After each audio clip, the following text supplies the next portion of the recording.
I guess we'll let things get populated.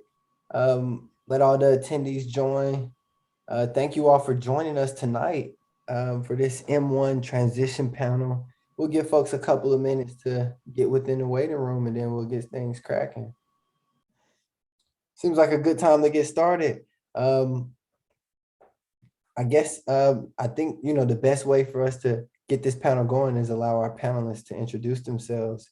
My name is Brian Redman. I'm an M2, G2, MD PhD student at the University of Rochester School of Medicine Dentistry in Rochester, New York.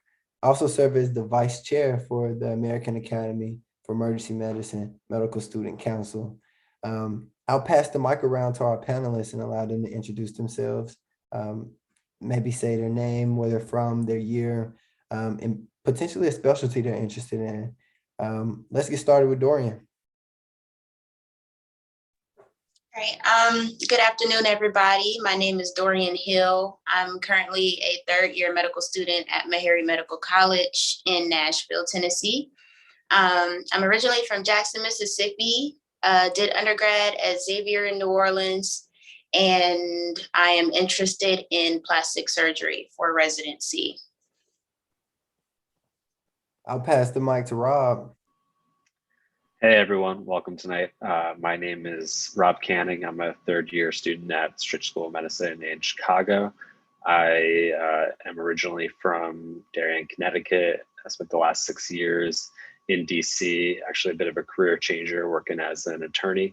And I'm interested in emergency medicine, and I apologize for the scrubs and the white coat, but I'm just in the middle, also in the middle of my OB-GYN clerkship. So sitting in the coat room of the L&D department. And then last but not least, Ava. Hi, I'm Ava. It's like Ava, but ethnic. I'm in my clinical rotations at St. George's University. I'm also the international representative for the AAEM RSA Medical Student Council. Med school was another career for me. I was a critical care flight paramedic before this. Undergrad was at UMBC, University of Maryland, Baltimore County in Maryland, also Baltimore, Maryland.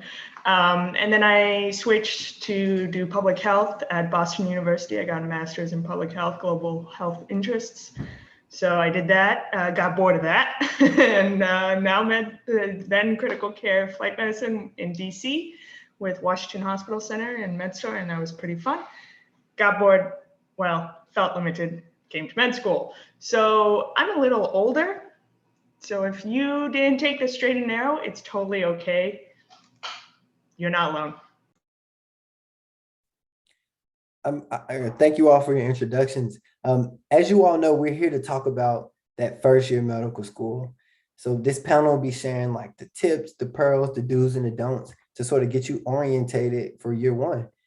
I think what might be most beneficial for our attendees, panelists, is for everyone to go around and kind of just talk about, at baseline, what their first year was like. So maybe things like the curriculum, our lectures pre-recorded, is it a flipped classroom or traditional? When do you take step one? What are some of the rules surrounding first year? Do you have clinical experience or not? Could everyone go around and kind of do that just for our attendees really quickly?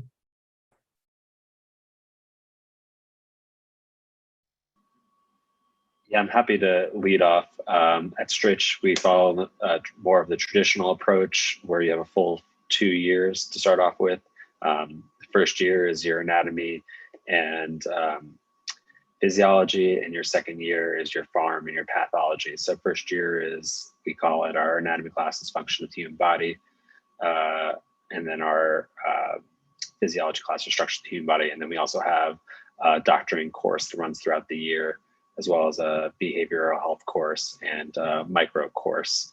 And so it's kind of more of just a traditional semester based, and most people end up taking step one in June or July after their second year, because our second year does not end until end of April, early May.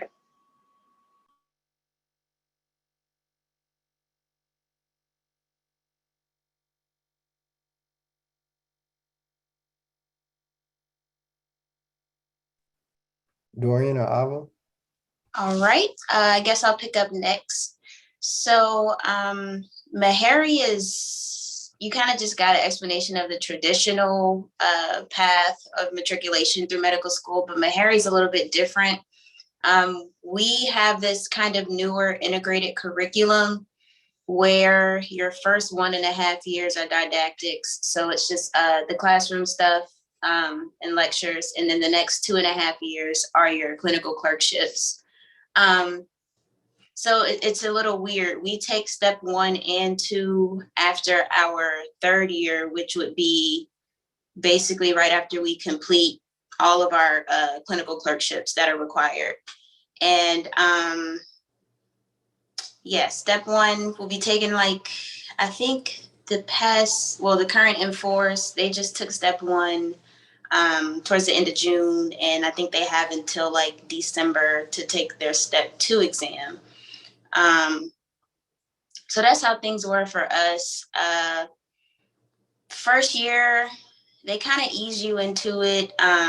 We started school a little bit earlier than most medical schools because the first full month is basically just giving you the basics of everything and preparing you to actually start going into subject blocks.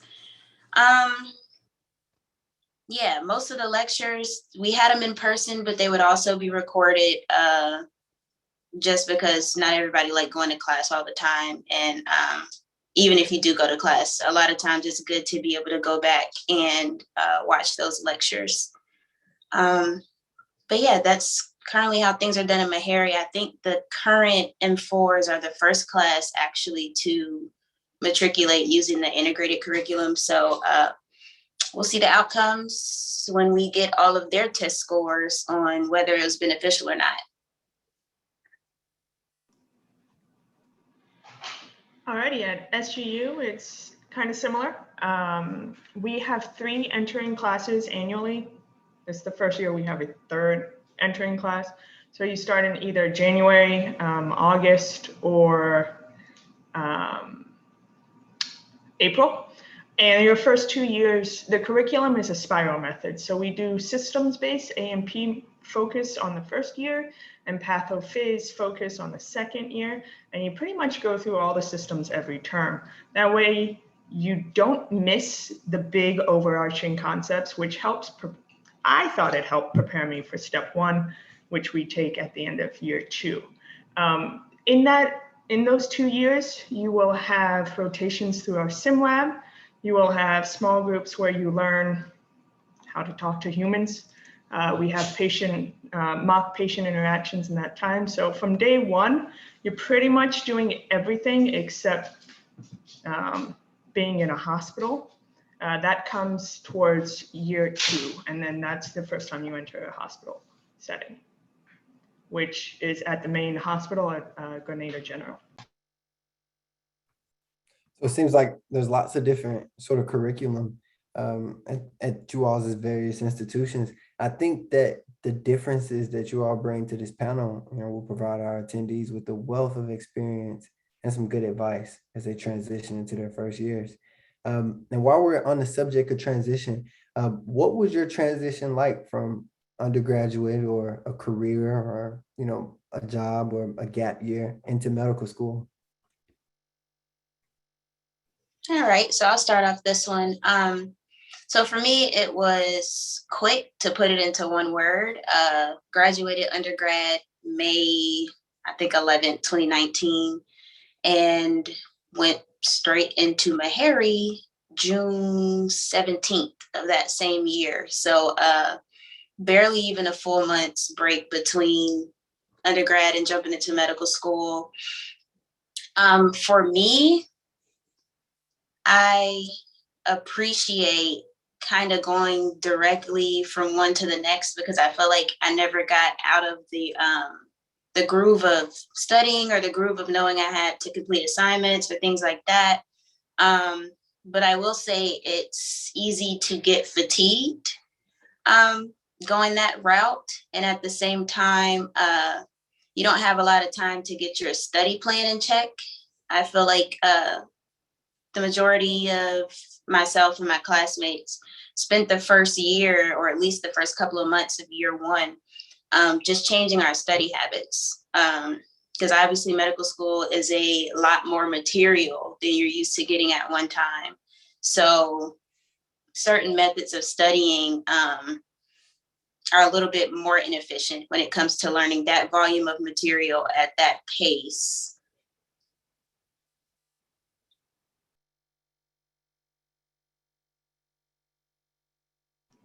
I'll go next. My matriculation, as you heard, was not straight. I'm all about the turns and curves. Anyways, so with that, with being an international school, you had different things that you had to face when entering med school. So yes, you can go to another country and all that. Luckily, I went to one where I speak the language too, so that made it easier to transition. But you have to find things which are universal with every med school. Where are you gonna live? How are you gonna do normal life stuff? Is there a gym? If so, where is the gym? I will admit that in my first year, I did not do a good job of doing the work-life balance thing because I was busy trying to relearn how to be a student again. So I tried a lot of different study techniques, and let me tell you, you can listen to everyone, but if you find something that works for you, stick to it and try not to change that.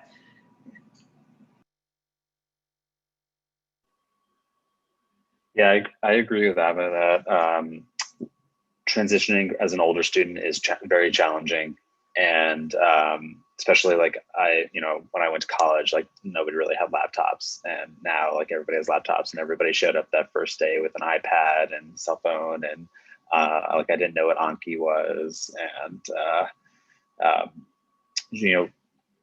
so like one of the things is you have to figure out how are you going to study, and I think that there's a lot of resources at your school to help you figure out how to do that. One of the places we have at Stritch is there's an academics office, and so you can meet with them, develop a study plan. They'll give you a quiz and help you learn how to do best, like what approach works best for you. For us, actually, our class set up a Google Drive in which everybody deposited their study materials, and actually we have like a students advising students group, which is more senior students that kind of counsel the grade below them, and they had materials that they had collected over the years in terms of outlines and flashcard banks and slide decks and all that stuff. And actually that was the best resource to go to for me, at least. And then I think the other big transition point that was really challenging is like figuring out who to believe and what in terms of like best approach for studying, because you'll find that as you're transitioning, you look around your peers and you'll see 1,000 different approaches, and you'll always hear about somebody else who's was in the library till midnight, and you're like, is that what I'm supposed to be doing? And so my first piece of advice I would offer from the panel is to not try and keep up with the Joneses, but to figure out what works for you. And so that what really helped me is I found a couple of older students who I trusted, asked them what approach they took, and tried to emulate that. And so rather than trying to do everything, just stick with one thing. And obviously you have, if that's not working, you need to readjust, but to not try and do it all, but to find some other people you can trust and follow that singular approach and go from there. Yeah, it seems like similar to the differences in curriculum, you all had some different paths too. Some quite immediate, and some some detour into some other some other fields before you transition into medical school. Rob actually brought up like not knowing Anki before he started medical school. Interestingly enough, we polled the attendees, and all of them know about Anki right now. So I'm trying to help us cone the feedback that we give them, and I asked them, are they worried about coursework or being a good clinician? And the majority of them said coursework. So I think we should transition into that. So seriously, how did you guys study your first year of medical school?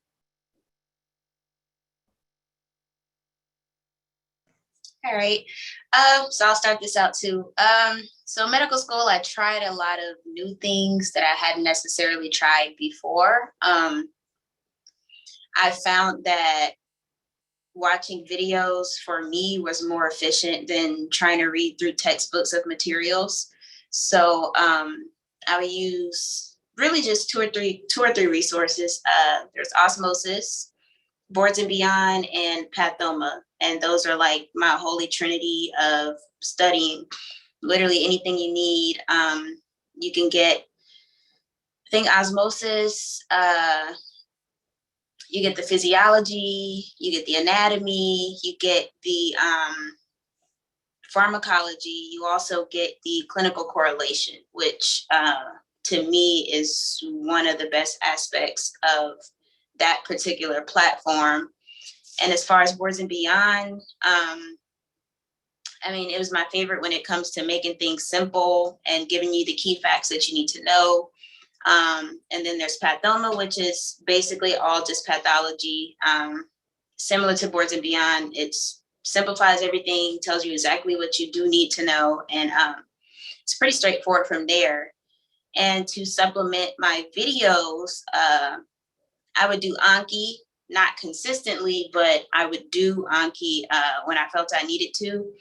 I think the thing Anki most helped me with was probably pharmacology, because just being real, most of pharmacology is memorization, and there's nothing better for memorization besides flashcards, really.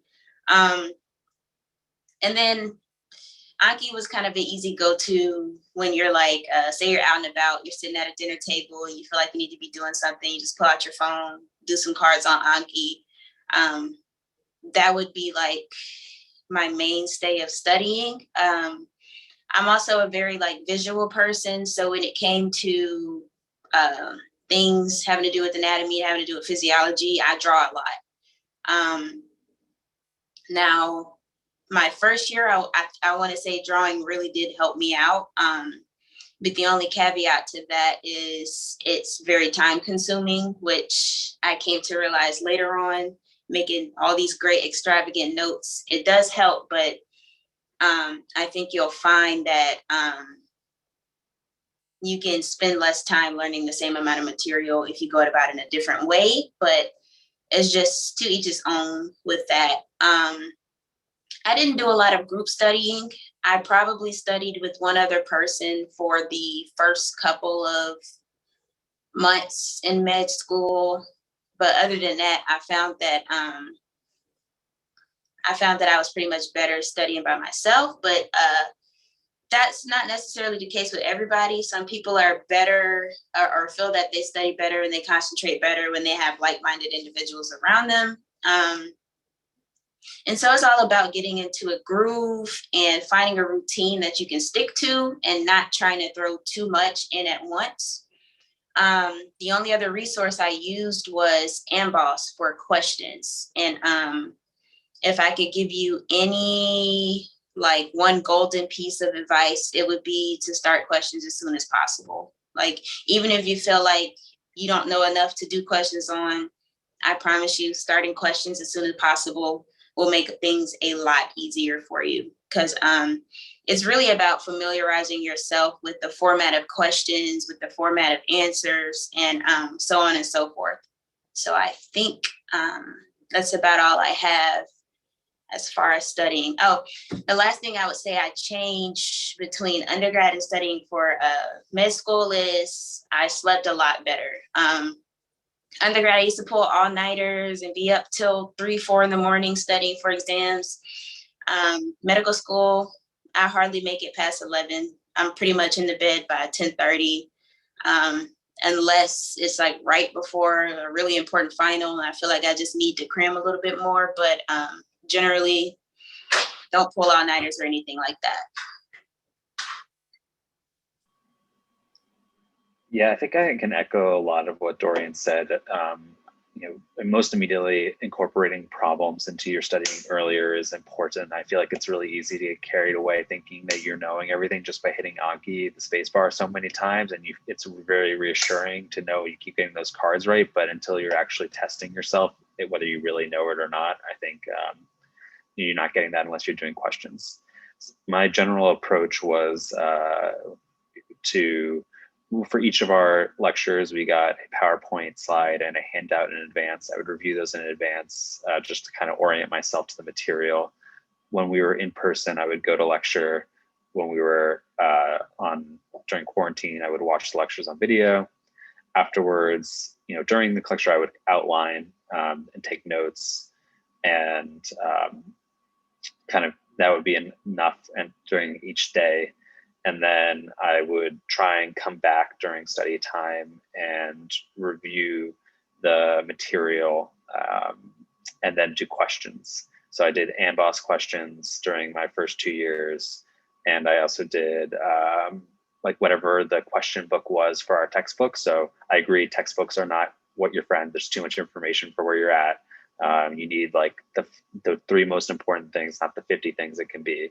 So you're really going to want to stay focused. And so the questions can help you also refine that. And many times I saw in our exams that the question books questions were directly duplicated on the exams. So that was nice. I also, since our professors, are the ones writing the exams, they would frequently, underline things in the slide decks for that were the exact questions. So when I was going through and reviewing, I would go through the PowerPoint slides and I would see the things that are underlying, and sure enough, those were the things that were on the exam. I really relied heavily on the sketchy videos. Those really helped me a lot to distill the important information. I did not use Anki at all, except for anatomy and pharm. I just thought like the other deck was too large, although I have friends who exclusively did use Anki and were very successful. You just have to be extremely diligent about doing, 1,000 cards a day or whatever it is in order to get through that information. So I think there's the key thing is as anybody who's looked into the science of learning will tell you, is spaced repetition and practice questions. Those are the key. You just got to find which is the best way for you to do that. To echo what Rob and Dorian said, I went through a lot of different study methods in the beginning, but once I found mine towards the end, then I stuck to that. So what I found worked for me were absolutely boards and beyond pathoma. Osmosis was helpful earlier for me than later. I think it didn't have enough detail that I needed in my later studying. But it was still a great resource. AMBOSS, they also have a lifetime, not that I'm being paid by them, but they also have a lifetime thing. So you can always get a membership that keeps giving you questions for step 1, step 2, reference, kind of like a med Wikipedia thing that helped me a little bit. But my cores were boards and beyond and pathoma. Anki I use for details. I'm a very big picture person, so I miss details all the time, but with Anki, it really drove those details home for me. I mean, my past, are you dead or alive? Cool, and go from there. But this was a whole nother way of doing things. So going to med school, I found out that in the past, all my study techniques did not work. Anything from undergrad or grad school didn't work. So it was a learning process. But find people that study similarly to you. Group study helps. Talking it out always helped, especially with topics I hated or I wasn't good at. But yeah, sitting and reading a textbook just doesn't work for me. So if it doesn't work for you, don't try to force it. It's okay. Lots of resources out there: Anki, AMBOSS, Osmosis, Boards and Beyonds, Pathoma. Something I wish I would have done was start highlighting first aid first year. And honestly, I didn't pick up first aid until like, second year, maybe when I was looking at pathology. But like going through first aid and looking at its explanation of anatomy and physiology can definitely be like a time saver when you go back to try to review it and remember like, the function of secretin, a year and a half later when you're studying for boards. I think something that, all the panelists have hit at, and I think something that the attendees should take away that's most important is find the resource that works for you and stick to it. Rob began the panel by saying, don't try to keep up with the Joneses. Switching up your resources midway in the game, the NBA teams, they run the same plays, the plays that they practice in practice, they take the plays to the game. You don't switch up, your flow midway because that can lead to disaster. Definitely experiment with a couple early in the game. But I think once you find the one that works for you, try not to look left and right, what other people are doing. Keep, working with what's working for you. Our panelists, talk. Oh, Rob, were you gonna say something? Yeah, I think there's a lot of anxiety before that first test about figuring out what resources are the ones that you should look for and what you should do. And it's like we're talking about how you need to find a resource and stick with it. Be like, well, how do I know what resource that is? And I think you can feel pretty confident that if you're picking any one of these ones, Boards and Beyond, Pathoma, you will be prepared, like as long as you're putting in the work. Like, and so that was one thing that I was worried about a lot. I was like, I've never done this before. How do I know what I'm supposed to do? And talk to some older students, like, if you just do this, you'll be okay. And I'm still here, so it worked out. But yeah. Thanks. Agreed. Something I think we gotta hit at, because everybody's worried about making the grade. Everybody's worried about doing well in clinic. Everybody's worried about passing boards. Dorian discussed it a teeny bit, but I think it has big implications. She said she goes to bed at 10:30, 11 every night. And I think that ties well into a conversation about wellness. How did you guys maintain your wellness throughout first year of medical school?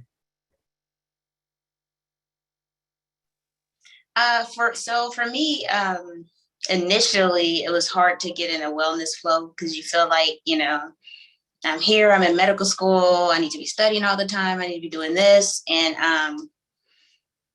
you're gonna feel that burnout, pretty quick. It's a lot of material for anyone to feel like they can study all day, every day. We're not robots, we're not machines, we're humans and we're meant to be humans. So it was getting to the point, it would be certain nights I would just be like, why am I even still studying? It's 1 o'clock, my head hurts, I'm tired, my eyes are tearing up, not retaining information anyway. So I just kind of decided to change up the way I was doing things personally, because I was like, I know I feel much better if I can wake up early and, get a start on my day, whether that's waking up early and going to the gym or waking up early and studying before lecture, or just waking up early just because and doing anything like watching TV for 30 minutes or anything. I tried to focus on getting up earlier in the day rather than staying up later at night. And I think you'll find that when you do get up earlier, you get moving, you'll have more energy, or at least that's how it was for me. I had more energy, or even things like going to the gym. You would think, just theoretically, you would think, oh man, if I go to the gym and I work out, I'm gonna be tired. But it's kind of the opposite. You go to the gym, your adrenaline's pumping, and now you're up,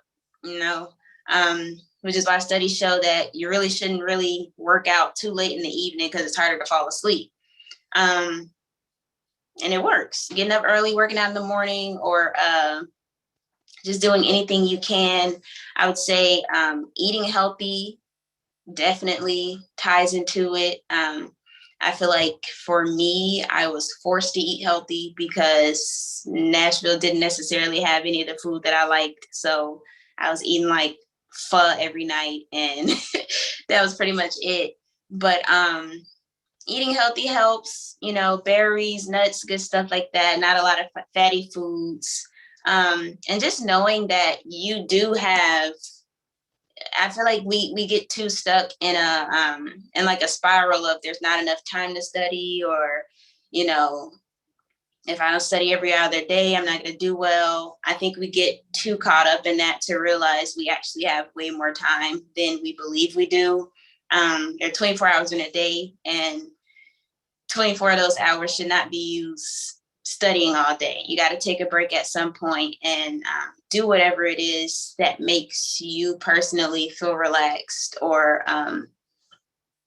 makes you personally feel like for a moment you can remove the stress of medical school, because we're all human, we all have lives, and don't let anybody tell you that there's no life outside of medical school. I feel like I actually had a preceptor say that recently, when we were oriented into this current block, or in this current clerkship. She was like, basically you have to drop your lives for the next 8 weeks because you're an OB. And I mean, that's not the case. We're all human.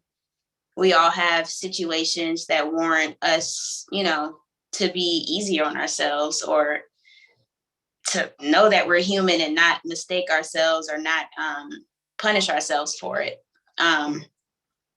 So that's my take on it, on wellness.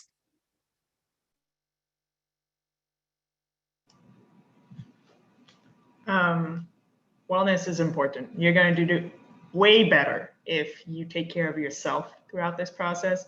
I know you will see people studying 14 hours a day in the library, or they have a spot and they can't leave it, or they can't go out because the studying is nagging at them.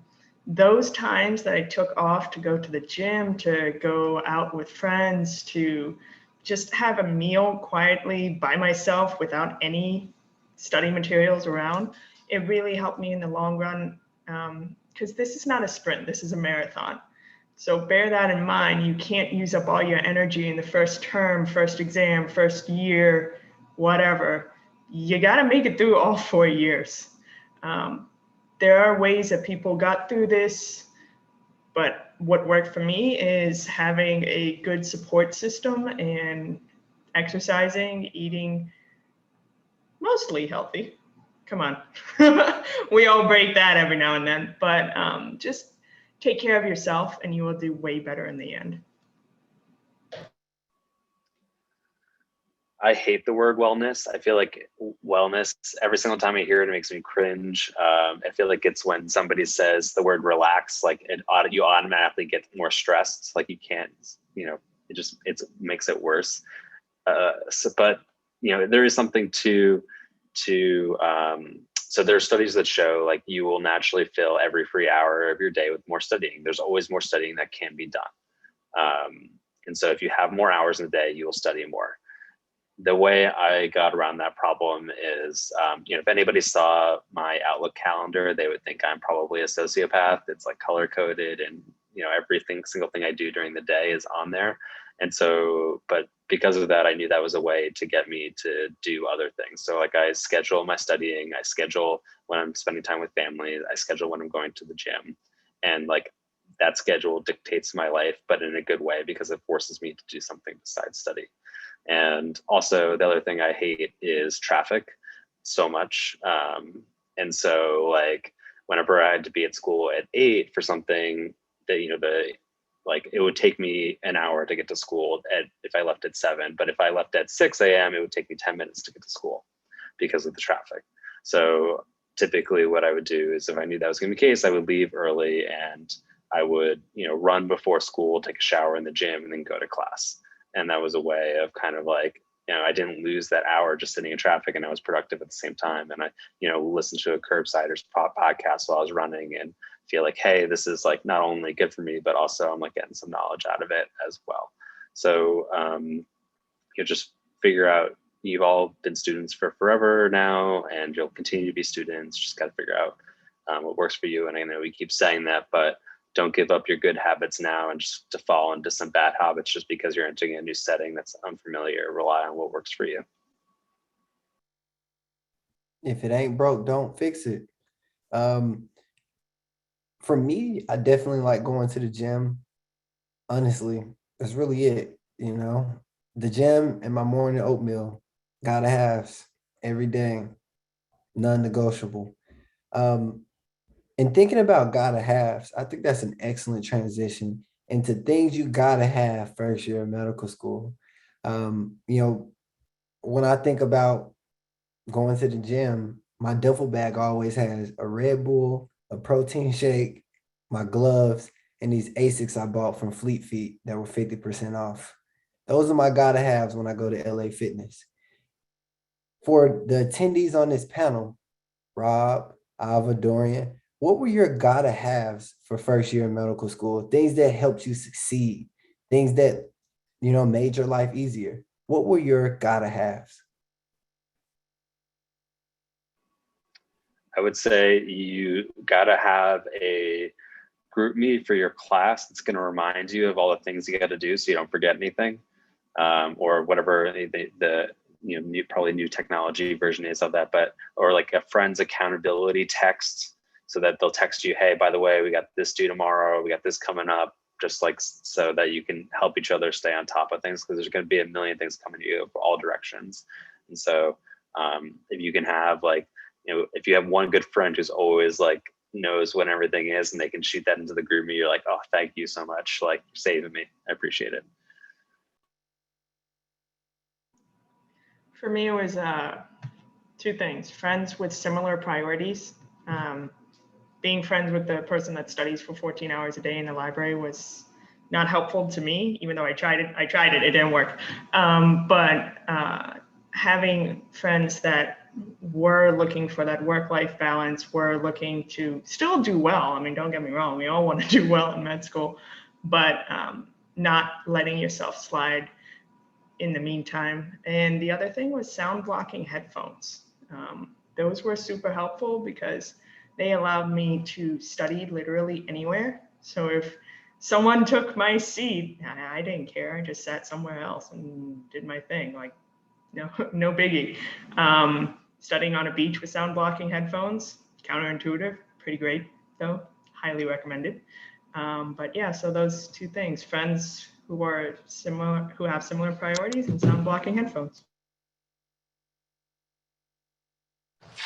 For me, I would say for my annotation / note-taking people, I highly suggest some sort of tablet, iPad, anything like that. Just for the purposes of, if you didn't feel like printing out 100 slides worth of whatever your professor had in the PowerPoint, you just pull it up on the tablet, you can make your notes directly on it, and kind of makes things a little bit easier, a little bit more organized, in my opinion. And I would say I definitely agree with both Rob and Ava about having like-minded people, and having an accountability partner 100%. Actually, it's funny because my accountability partner, his name's Rod, and we used to tease each other because there would always be some assignment that either he forgot or I forgot. And I would text him hey, don't forget to turn this in, it's due tonight. And he's like, what is that? Or to be the opposite, did you go do this assignment with what's the name? I'm like, I didn't even know we had that. Because a lot of times it's great to have a group message, and I absolutely love my class group message, but a lot of time the important things get lost in the minutia and in the jokes and in the memes. So a lot of times if you're studying, you're in a groove, you put the group message on mute and you're not really seeing what's going on. So one of us would always check it and catch it. So I definitely agree, you should have an accountability partner. The last thing I would say is having friends that you can talk to about things that don't involve medicine. Absolutely love my med school friends, but sometimes when I go out to dinner, I don't want to talk about anatomy, and I don't want to talk about the hardest questions on the test. Sometimes I just want to have, normal, non-medical school related conversation. So I would definitely say having those friends or family members who can be that outlet for you is definitely a good idea.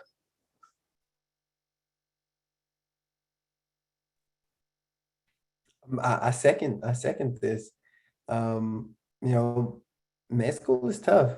You got to make sure you have some good structure, some good accountability buddies, but not folks that, as Ava mentioned, that are, that go a little bit too far over the edge.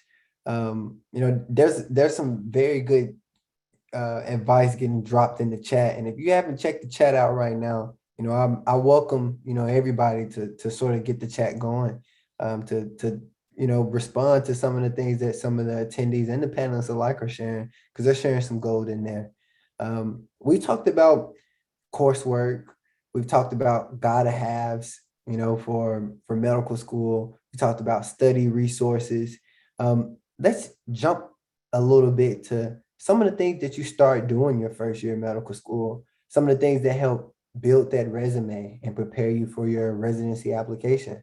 Let's talk about clubs and extracurriculars and maybe things that you can get involved in to show a residency that you're interested in them. So panelists, what were you guys involved in? How did you make those decisions when you were in medical school, your first and second year? Yeah, I think this is Brian. I think this is a really, really important topic to talk about because it's easy to get into school, and just like there's a million resources, to also want to be involved in everything. You'll get to see all the clubs. We usually have an organization fair, and it's really interesting. But you also got to think about like, what are your goals for school? And I think your goal, everybody's generally goals are to become the best doctor they can, get a good residency, and also maintain their sanity at the same time.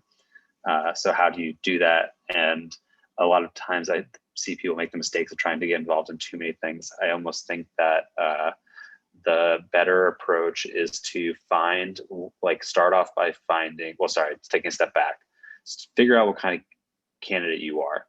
If you're having a little bit harder time academically, then maybe all you can do, at least initially, is do school. And that's totally fine, because at the end of the day, you have to pass, because you can't even get a residency if you don't finish medical school. So you need to focus on school first, and that should be a number one priority. If you do find yourself with some additional time, and for me, my first year, I'm now looking at 3 years, is my first year I had the most time, and you only start getting less time as it goes by.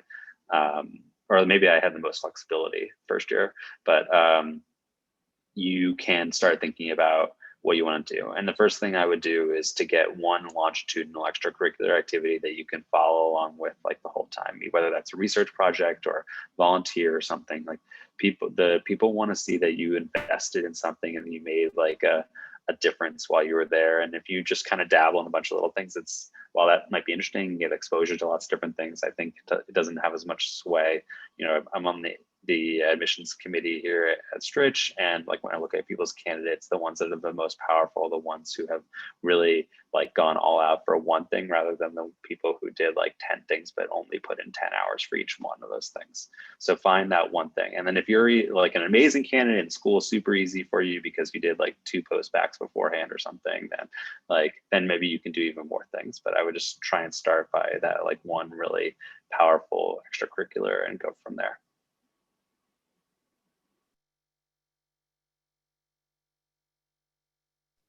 Yeah, I 100% agree with everything Rob just said. I personally suggest not spreading yourself too thin. A lot of times we get caught up in, we want to make our application look good, so let's join this club, and let's do these research projects, and let's volunteer at all these separate sites. And it's all cool. It's all, it's all great. But I think realistically, you have to prioritize while you're here. First and foremost is to be the best possible physician that you can be. Second, and then everybody's priorities would be different. But for me, second, it's got to keep the grades up no matter what. And then third, there's the extracurricular that I can add on once I start having a flow of the things that I'm doing, and I know that it's working for me, and I feel like I can add something in here, then I'll do that. So a couple of things I added is volunteering every now and then. I'm not Mother Teresa, I'm not volunteering all day, every day, but I try to volunteer maybe one weekend out of the month, or depending on what the event is, if it's something where it'll be not too hard for me to do throughout the week, then I can do that. As far as clubs, I try to only join clubs that A, I'm interested in 100%, and B, that will also benefit me in some way. So I said earlier that I'm interested in plastics. So I joined the plastic and reconstructive surgery group at our school. And I'm currently running for vice president of that. But some other things I did, I think my M1 year, once I got kind of a good group of everything, I joined intramural sports. We have intramural sports. We have like soccer, basketball. I think they had powder puff football. I did the basketball and I signed up for powder puff, but it actually ended up getting canceled because of COVID. And then there's research. I always 100% suggest doing research. And I think the best time,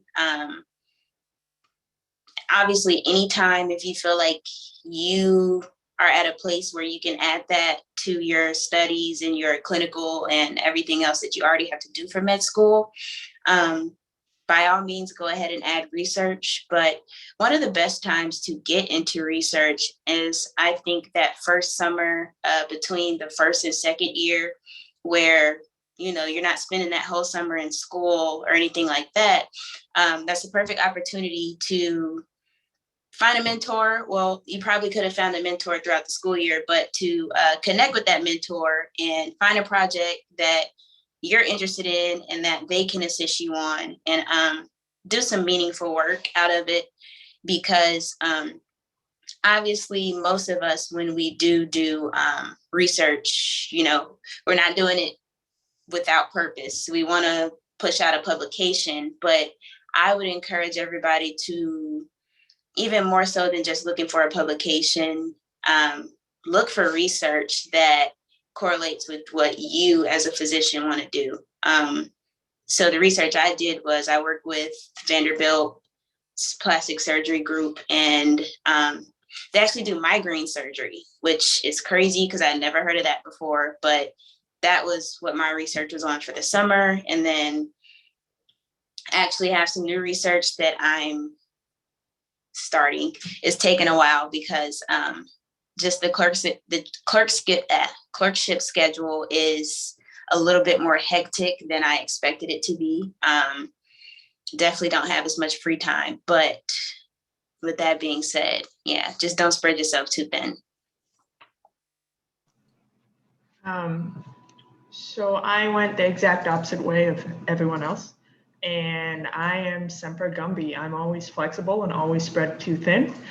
I never say no to anything. So from month one of med school, I was involved in our emergency medicine club, teaching at some of the workshops. I did research with a project I'm passionate about, and I've instructed for the school, ACLS, PALS, CPR, stuff like that. I just keep doing things because those things keep me sane. I'm a jack of all trades, master of none, but sanity is most important through med school. But I will say that I never gave up academics for this stuff. I knew I could handle all of this stuff at once. And I don't recommend it for everybody, but I'm just a constant juggler, and I like that. I can't do the same thing day in and day out and be okay with it. That's kind of why EM is attractive to me. But where we started in this entire panel, you do you. You do what works for you. You do what's best for you. For me, it was doing a lot of things and staying committed to all those things that I'm passionate about. And for someone else, it might be just focusing on academics and doing that really well. And that's okay. Just do what works best for you. We cannot emphasize that enough. That's fire. That's good advice. We've taken this conversation full circle. There's so many things we could talk about, in relationship to the first year. And I hope you've taken something away, whether it be about coursework or studying or extracurriculars or wellness. But with the last 3 minutes we got, I want to ask each panelist to just maybe take a minute or so to just share one final nugget with the folks in attendance.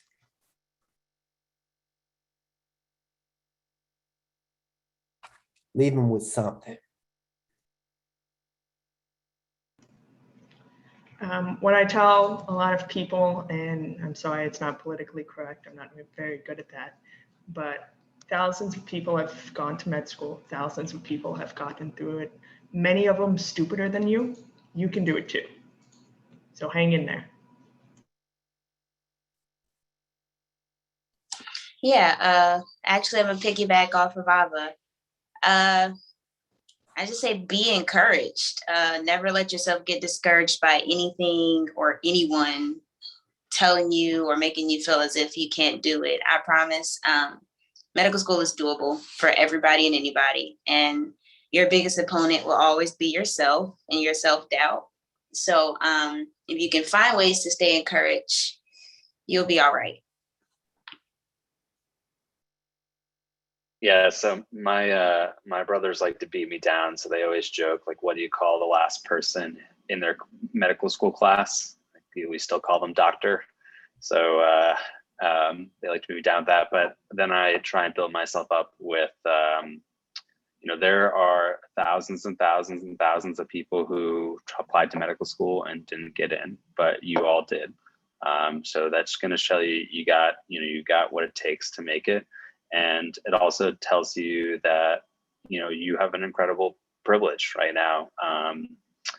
And that you can use that to motivate yourself when you're feeling low, that saying, I was given this opportunity, I'm going to try and make the most of it.